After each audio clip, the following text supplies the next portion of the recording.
میں یونیورسٹی سے گھر آئی تو امی نے بتایا کہ عروسہ کی شادی کا کارڈ آیا ہوا ہے اور ہم سب اگلے ہفتے اسلام آباد جا رہے ہیں۔ عروسہ میرے ماموں کی بیٹی ہے۔ عروسہ کے بہت سے رشتے آئے لیکن اسے کوئی پسند نہ آتا تو وہ انکار کر دیتی۔ آخر کار ایک کلاس فیلو کے ساتھ اس کا رشتہ پکا ہو گیا۔ لڑکا بھی اس سے بہت چاہتا تھا۔ سارے کزن نے اس کا مذاق اڑایا، اگر تمہیں فراز ہی پسند تھا تو پہلے ہی بتا دیتی۔ وہ دلہن بن کر بہت خوبصورت لگ رہی تھی۔ مہمان ابھی شادی والے گھر میں ہی تھے۔ دوسرے دن اس کی طلاق کی خبر آ گئی۔ مجھ کو تو ایسا جھٹکا لگا کہ دل تھام کر رہ گئی۔ جب عروسہ کچھ بہتر ہوئی تو ماموں ممانی نے پھر سے گھر بسانے کا اس کا ارادہ کیا اور دوبارہ اس کا گھر بسنے والا تھا اور ماموں ممانی نے پھر دھوم دھام سے بیٹی کی رخصتی کی۔ خود عروسہ بھی بہت خوش تھی۔ سبھی نے خوشی خوشی اسے رخصت کیا مگر شادی کے اگلے روز پھر سے خبر سننے کو ملی کہ عروسہ کے شوہر نے اسے طلاق دے دی۔ 3 ماہ بعد ہمارے گھر میں پھر سے خوشیاں آئیں۔ ہمارے اکلوتے بھائی جو سب کا چہیتا تھا شادی ہونے والی تھی۔ اصغر کی شادی ہونے والی تھی۔ میرے بھائی انگلینڈ میں انجینئر کی تعلیم حاصل کر کے آئے تھے اور وہ اپنی من پسند لڑکی امارہ سے محبت کرتے تھے۔ شادی ہونے والی تھی۔ بھائی کی شادی میں 2 روز باقی تھے جب یہ افسوسناک واقعہ ہوا۔ کسی شخص نے بھائی کو خط لکھا۔ یہ کیسا خط تھا؟ اصغر بھائی کو وہ خط موصول ہوا۔ لفافے پہ انجانی تحریر تھی۔ دن بھر مصروف رہنے کے بعد رات میں بستر میں لیٹے تو نیند کی آغوش میں چلے گئے اور خط کو بھول گئے۔ وہ خط دراز میں رکھ کر بھول گئے۔ اس طرح خوشی خوشی ان کی شادی ہوئی۔ ایک ہفتہ خیریت سے گزرا۔ شادی کے روز تمام رسمیں ہوئیں۔ 29ویں روز دلہن اپنے والدین کے گھر جاتی ہے اور سب کے ساتھ اس کے ہم بھی گئے اور دعوت پر ہم سب مل کر گئے۔ سب نے کھانے میں مشغول تھے۔ بھائی نے چلنے کو کہا تو بھابھی بولیں ابھی تو زیادہ وقت نہیں ہوا ہے، ہم شام تک رکیں گے۔ تو بھائی نے کہا کہ تم یہاں رہ لو، میں آ کر تمہیں لے جاؤں گا۔ وہ آفس کا کوئی کام کر رہے تھے تو ان کی نظر ان کے لفافے پر پڑی جو ان کو خط موصول ہوا تھا۔ بھائی پریشانی سے کمرے سے باہر آئے تو ہم سب حیران تھے کہ کیا ہو گیا ہے۔ انہوں نے وہ خط میرے سامنے کر دیا۔ جس لڑکی سے آپ اعتبار کر رہے ہیں وہ برے کردار کی لڑکی ہے، تمہاری ہونے والی بیوی کے مجھ سے غلط مراسم ہیں۔ تم تو پردیس میں تھے، تمہیں کیا پتہ کہ پیچھے کیا ہوتا رہا ہے۔ میرے علاوہ لاہور میں اس کے اپنے اور ایک رشتہ دار سے جس کا نام شیخ خان ہے، اس سے غلط مراسم ہیں۔ باقی آپ خود سمجھدار ہیں۔ آپ کا خیر خواہ فراز۔ مجھ کو خط پڑھ کر بہت غصہ آیا۔ ہماری بھابھی ہمارے دور کی کزن تھیں، تاہم ان کے ننیال کے بارے میں ہم کو پتہ تھا کہ وہ سب ہی لاہور میں رہتے تھے۔ ذہن میں آیا کہ ہو سکتا ہے وہاں ان کا کوئی کزن ان کو پسند کرتا ہو اور یک طرفہ پسندیدگی کی وجہ سے اس نے یہ سب کچھ کیا ہو۔ امارہ میرے بھائی کو بہت چاہتی تھی۔ وہ پڑھی لکھی اور باشعور لڑکی تھی۔ اگر ان کو ذرا سا بھی اعتراض ہوتا تو وہ منع کر دیتی۔ ان پر کوئی پابندی بھی نہیں تھی۔ میں چاہ رہی تھی کہ میری چاند سی بھابھی جلدی سے گھر آ جائیں۔ جب بھائی ان کی صورت دیکھیں گے تو سب کچھ بھول جائیں گے اور دل پر میرے ایک نامعلوم بوجھ سا تھا۔ سب کچھ اگر یہی تھا تو وہ سب کچھ ختم ہو جائے گا۔ بھابھی نے بتایا کہ میں اس لیے رک گئی تھی کہ گھر پر امی کی طبیعت خراب تھی۔ وہ گھر آ گئی تھیں، اس لیے معذرت کر رہی تھیں والدہ سے۔ تو والدہ نے کہا بیٹی کوئی بات نہیں، ہم تم سے کوئی گلہ نہیں ہے۔ بھائی کے چہرے پر بھابھی کو دیکھ کر مسکراہٹ ذرا سی بھی نہیں ابھری، بلکہ ماتھے پر شکن اور صورت پر تناؤ ناراضگی کی جھلک نمایاں تھی۔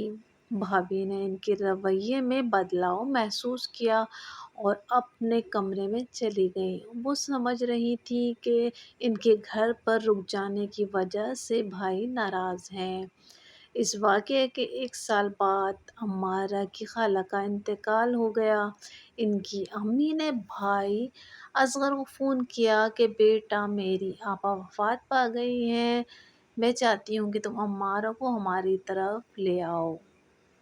اس میں لکھا تھا، بھائی نے کہا کہ آپ فکر نہ کریں، میں خود لے کر آ رہا ہوں۔ بھابھی کے کچھ رشتے دار لاہور سے بھی آئے تھے، ان میں ان کا ایک خالہ کا بیٹا فراز بھی تھا، ان کی فیملی بھی تھی۔ فراز صاحب خاصی عمر کے تھے، شادی کے عرصہ گزر چکا تھا، ان کی اور ان کے 2 بچے تھے۔ جب سوسن نے اظہر بھائی سے فراز کا تعارف کروایا تو ان کو وہ خط بھی یاد آ گیا۔ فراز صاحب کو والدہ کی میت لے کر لاہور چلے گئے، مگر میرے بھائی کی زندگی میں جو عجیب شک سا پڑ گیا تھا وہ جاگ پڑا، اور جوں ہی وہ گھر واپس آئے تو جیسے پاگل سے ہو گئے۔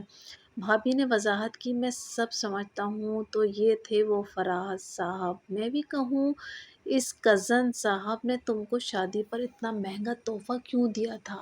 وہ میری خالہ کا بیٹا ہے، بھابھی نے کہا۔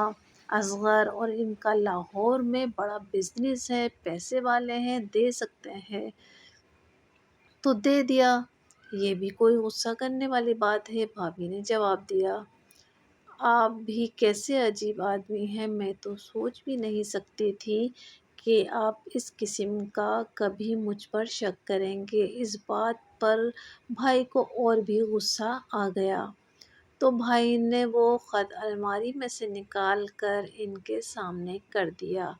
بھابھی بولی، کیا ہو گیا ہے آپ کو؟ آپ کو کیا دورہ پڑ گیا ہے؟ جب کہ اب تک زندگی کی گاڑی آرام و سکون سے چل رہی تھی، کیا میرے لیے یہی عمر رسیدہ آدمی محبت کرنے کو رہ گیا تھا جو عمر میں مجھ سے 15 سال بڑے ہیں، شادی شدہ ہیں اور بچوں والے ہیں؟ خدا کا خوف کریں۔ پھر خود بھائی نے جا کر فراز سے بات کی تو وہ بولے کہ آپ کو کیا ہو گیا ہے؟ عمارہ کو میں چھوٹی بہنوں کی طرح عزیز سمجھتا ہوں، خدا را اس غلیظ خیال کو ذہن سے نکال کر صاف کر دیجیے۔ بھائی شرمندہ ہوئے، امی ابو سے معافی مانگ لی۔ مرد چاہے جس قدر اعلیٰ ظرف ہو، اپنی بیوی کے کردار میں ذرا سا جھول برداشت نہیں کر سکتا۔ عورت ہمیشہ مرد کو معاف کرتی آئی ہے، بس بھابھی نے بھی بھائی کو معاف کر دیا۔ تاہم اس واقعے کے 3 سال بعد یہ معاملہ حل ہو گیا کہ خط لکھنے والا کون تھا۔ ایک روز میں اور امی بھائی اصغر کے ہمراہ ماموں کے گھر گئے، دروازہ کھلا تھا اور اندر کمرے سے عروسہ کی آواز آ رہی تھی، جو اپنی ماں سے کہہ رہی تھی، سچ کہتے ہیں اماں کہ انسان کو اپنے کیے کی سزا ضرور ملتی ہے۔ میں نے حسد میں عمارہ کی شادی سے 1 دن پہلے ایک خط لکھ کر اصغر کو ارسال کیا تھا، جس میں عمارہ پر جھوٹا الزام دھرا تھا کہ دیکھتے ہیں کہ میرے ساتھ بھی میری زندگی نے کتنا برا کیا ہے۔ یہ بات بھی کھلی کہ اسے طلاق اسی وجہ سے ہوئی تھی کہ اس کے دونوں شوہروں کو بھی کسی نامعلوم شخص سے ایسے ہی خط موصول ہوئے تھے جس میں عروسہ کی کردار کشی کی گئی تھی۔ پھر وہ کہنے لگی کہ اصغر تو عقل مند تھا اور ان کی زندگی آرام سے گزر رہی تھی، مگر میں آج تک گھر نہ باز آ سکی۔ عروسہ ہے یہ حرکت اس لیے کی تھی کہ وہ اصغر بھائی سے بہت محبت کرتی تھیں۔ اس نے بہت چاہا کہ اس کی شادی میرے بھائی سے ہو جائے، مگر وہ اس کو ناپسند کرتے تھے، حالانکہ وہ خوبصورت بھی تھی اور ہم لوگوں سے بہت محبت بھی کرتی تھی۔ امی بھی اسے بہو بنانا چاہتی تھیں، مگر غرض کے بھائی مان کر نہ دیے، کیونکہ وہ عمارہ کو پسند کرتے تھے۔ اس سے عہد و پامال کر چکے تھے، یوں سب کا یہ خواب پورا ہی نہ ہو سکا اور عروسہ کی آرزو حسرت بن کر ان کے دل میں دفن ہو گئی۔ بھائی کی منگنی کے بعد وہ کافی عرصے بیمار رہیں۔ کہتی تھی، کنول دیکھ لینا، میں اب شادی نہیں کروں گی۔ میں اسے سمجھاتی تھی، ایسا نہ کہو، تمہیں ایک اچھا پیار کرنے والا جیون ساتھی ملے گا۔ جو شے حاصل نہ ہو سکے اس پر صبر کرنا سیکھ لو۔ میری بات سن کر وہ بے دلی سے مسکرا دی تھی۔ تب ہی میں سوچتی کہ یہ ایک طرفہ محبت بھی بڑی ظالم شے ہے، ہر چیز کو جلا کر راکھ کر ڈالتی ہے۔ بعد میں یہ راز بھی کھلا کہ اس نے ماں باپ کے دباؤ میں آ کر فرحان بھائی کے لیے ہاں تو کر دی، مگر وہ بھائی کو بھلا نہ پائی تھی۔ اس کے دل میں بھی اصغر بھائی سے شادی کی امید تھی، تبھی اس نے شادی سے اگلے ہی دن خود سے لکھا خط اپنے ڈریسنگ ٹیبل پر رکھ دیا تھا، جسے پڑھ کر اس کے شوہر نے اسے طلاق دے دی تھی۔